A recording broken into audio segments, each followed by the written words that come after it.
Because sometimes if we can't play something, we come to conclusions why we can't do that. And sometimes those conclusions are wrong. The smartphone has all the stuff on it that we need to avoid while we're practicing, and then we consciously need to avoid it, and that's already a thought going to another subject, right? Like not to click on Instagram or anything. Instead, if you don't have a smartphone, you don't have to think about not clicking on Instagram, if you know what I mean. Hey people, I'm a guitar player from Berlin. My name is Tina, and today I want to talk about my goals for the year 2023 and about my practice plan. And I just want to talk a little bit about the details because I think they are neglected very often, and let's get right into it. I have been reading this book, Atomic Habits, if you don't know it. It's really, really cool, and it is sort of a plan for building habits and really making sure that you make small improvements, right? Because I think we all always think we have to have this one extreme thing that we have to do, and then we're going to get what we want, like be a crazy good guitar player if we only practice 23 hours every day, right? But I think it's much more about the little things, and that's what I want to talk about today. So let's start with some basic stuff that nobody seems to talk about. So let's start with the strap, right? So the strap is so super important. I have two straps here, they're both full leather, and this one is from Richter, and this one is from Harvest, and this one I have had for a very long time, and this one I have had for a very long time. It's very soft, also has sort of upholstering in it, and I love it. Of course, the problem is after a while those things here, they get too big and then the guitar falls out, so I definitely need to get some security locks in it. But other than that, it's really soft. It's also broad or wide, right? And I think that's important. And this strap, for example, looks very much the same, but it's not so thick, right? And I already had it for some time, and you can see it's not very flexible. I mean, I have been playing this for like 20 years and this maybe for 1 year, but still the leather doesn't seem to have the same quality in my opinion. And it's also, you know, it also makes like a difference because the edges are a little bit more sharp if you want to. And so I had a lot of neck pain in the last year. I'm also going to talk about pain today. And one of the things that I stopped using is this leather strap because I had the feeling it's not doing me any good. So just be careful with your straps. Don't use those small nylon straps that come with your guitar, especially if you're practicing a lot, and especially if you're having a guitar that's a little bit more heavy.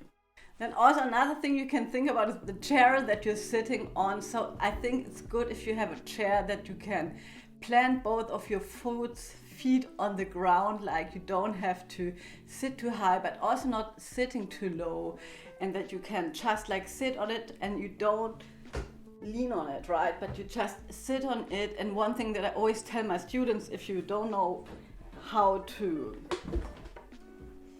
hold your guitar, because with electric guitar it's a little strange, right? Because there's not a rule how you can hold it. I would say the rule is you like if you don't experience any pain, everything's fine, right? So I always practice with a strap and have the neck up a little bit, and I try to sit up straight.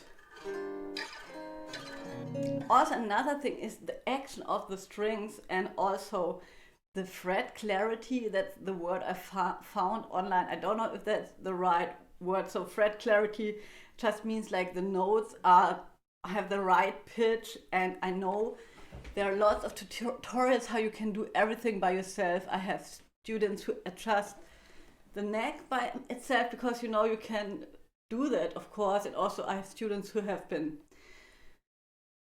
rasping away at their frets. And to say the least, the guitar is always out of tune, and a luthier, somebody who has learned to build a guitar and also get it back into tune, that's a profession. And I urge you to take care of that thing, because if you're playing the guitar and your notes don't sound right on the lower frets or on the higher frets. And if your fret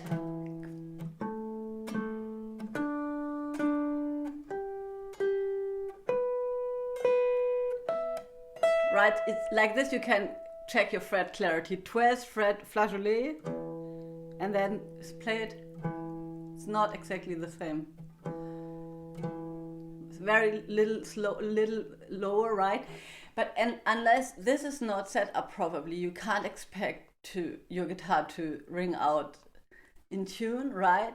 And so this is one of the things that might seem not so important, but maybe you give yourself a chance to play a guitar that's in tune. And also, if your action is very high, you need more pressure to have a sound, a clear sound. And also, if your strings are very thick, you also need more pressure. And if your strings are very thin, then you might be struggling to have a fat sound, like a jazzy sound. So you have to check it out for yourself. You know, I'm always having this Diodario string set with a wounded G string, and I really love this set. But just look if everything's set up with your guitar and that you don't have to fuss about anything while you're practicing, right? Because if you're really trying to get into a flow or deep focus while you're playing, then you can try to ignore that it's out of tune, but chances is that it will only frustrate you. So that's my advice. Get your guitar checked, right? Then another thing is a lot of people practice without amp or practice with headphones, and I think all of that is fine, but just be sure that you change between the different ways of practicing. So I would urge you to practice with the amplifier at times at least, because it will be very different for you to hear the sound coming out of the speaker and not only acoustically. That being said, I also really like to practice acoustically on my electric guitar and try to have a really nice sound with acoustic guitar, sort of acoustic guitar, and then play it with the amplifier.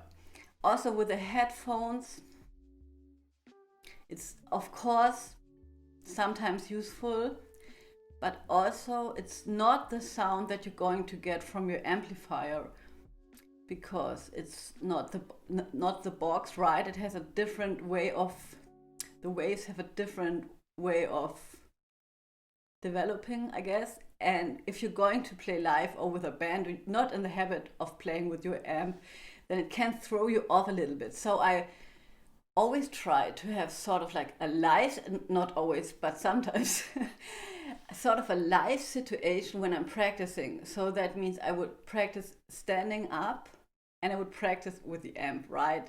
So because that's how I would play on a stage. And I remember I had my final exam at the Amsterdam Conservatorium.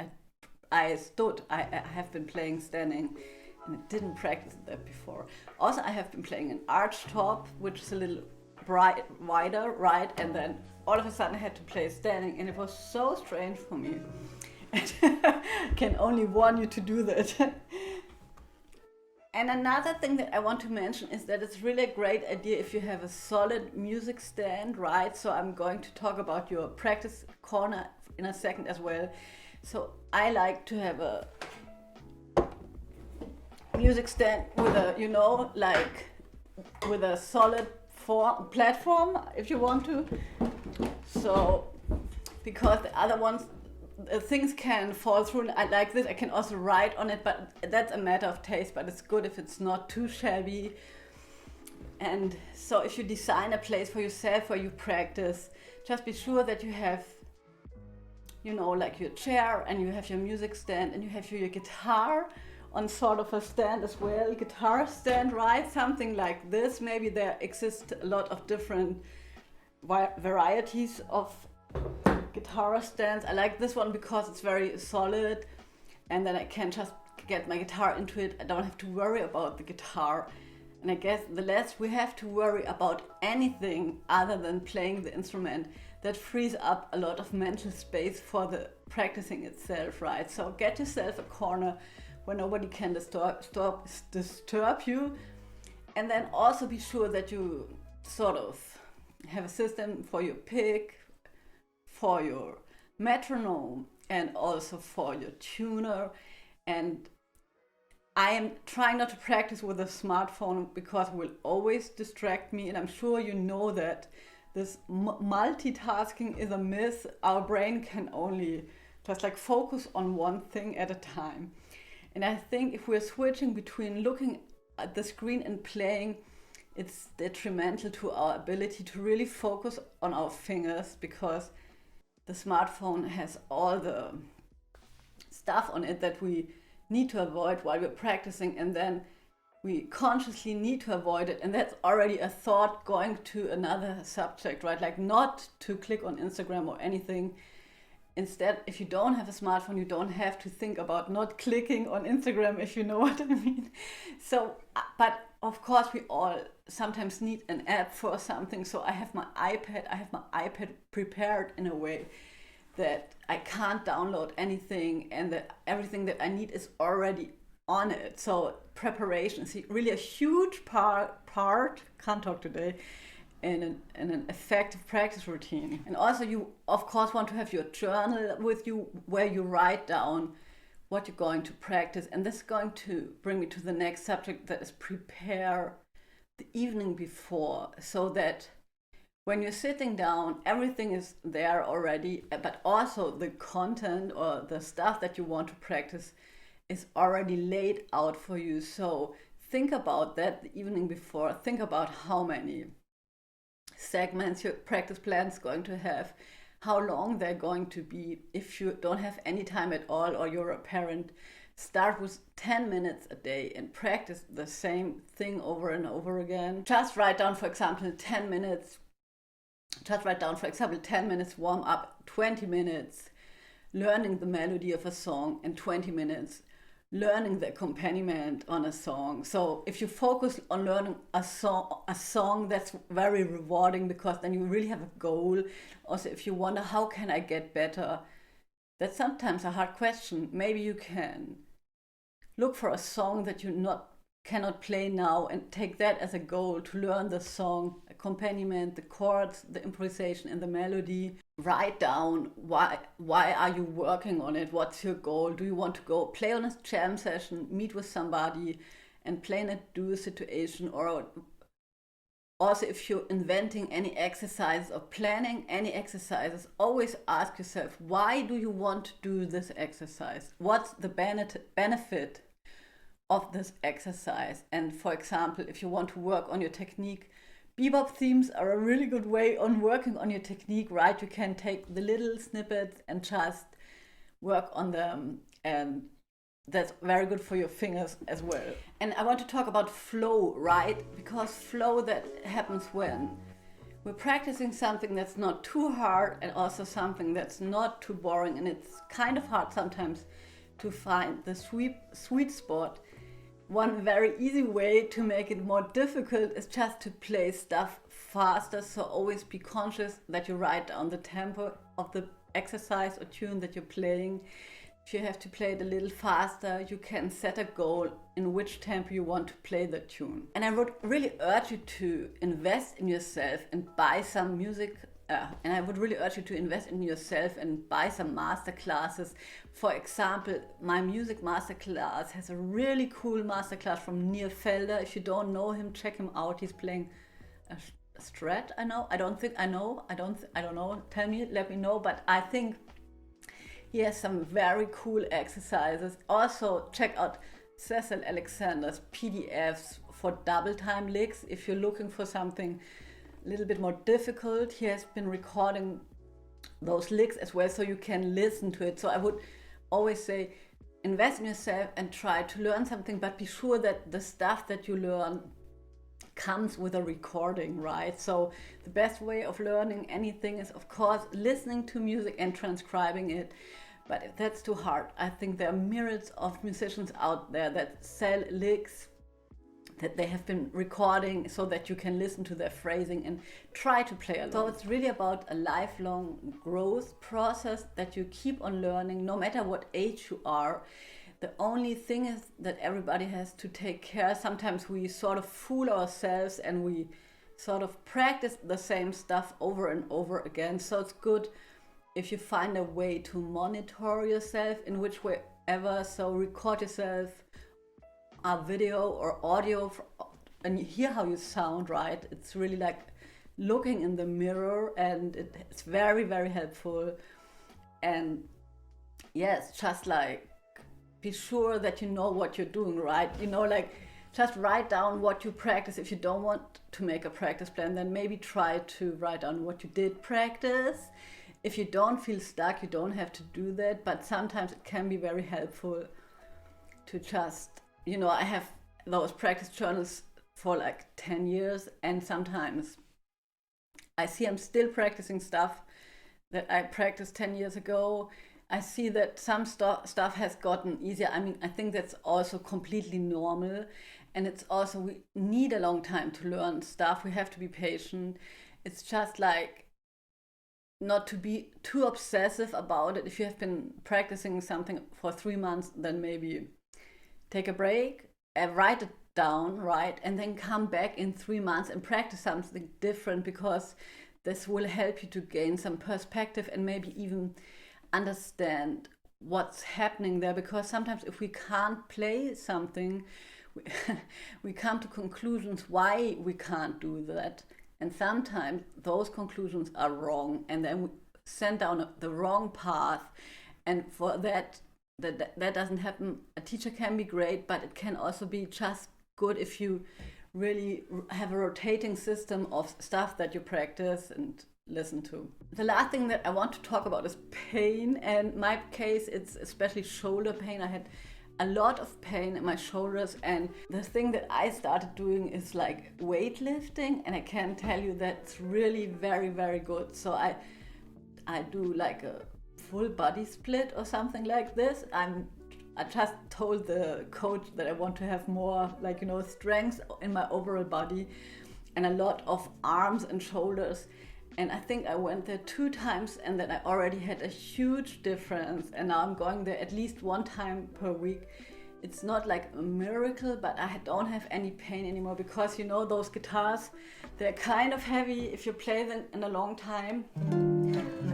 And then you're always in the same position. And that's another thing. If you're having pain, the easy thing that you can do is to try to play standing, sitting in different positions, maybe even walking, and just like make small breaks, 5 minutes break, or just like, you know, put it away, and don't force yourself to keep on practicing when you're experiencing pain. I also have been doing some yoga. I can list a yoga video that helped me a lot also with flexibility in general. And another thing is osteopathy. I don't know how you pronounce it in English, but I have been seeing an osteopathy doctor, and she told me some very cool exercises that you can do, like put your legs up on the wall and just your arms on the ground, and then just lay like this for some minutes. That's already great. I think when we get older, we might have a tendency not to move so much anymore. And then with the computer and the guitar, those are both activities that don't require a lot of movement. It's good if we do something to move our body in a different way. And also a lot of pain, of course, comes also from tension and also from anxiety, of course. That's quite normal with musicians in general, but also with amateur musicians. And I think one thing that's really helpful is to meditate. I'm doing this headspace meditation, and I'm having a morning routine where I'm journaling and I'm meditating, and then I'm doing some yoga. I don't do that every morning. I do that every second morning, but it makes a huge difference, which brings me back to the beginning of the video. It's really all about the details, right?